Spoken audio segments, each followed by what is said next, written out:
Hello বন্ধুরা, তোমরা কেমন আছো? আশা করি ঈশ্বরের কৃপায় তোমরা ভালো আছো। আজ এক বিশেষ দিনে তোমাদের কাছে উপস্থিত হয়েছি।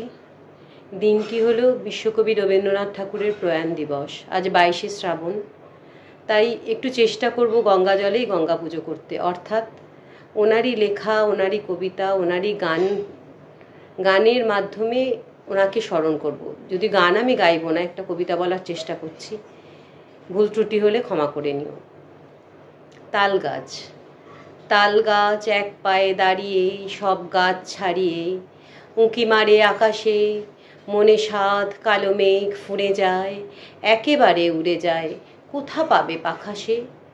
তাই তো সে ঠিক তার মাথাতে গোল গোল পাতাতে ইচ্ছাটি মেলে তার। মনে মনে ভাবে বুঝি ডানায়েই উড়ে যেতে মানা নেই, বাসাখানি ফেলে তার।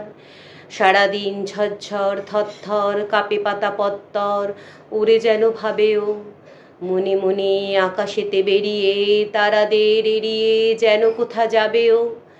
তারপরে হাওয়া যেই নেমে যায়, পাতা কাঁপা থেমে যায়, ফেরে তার মনটি।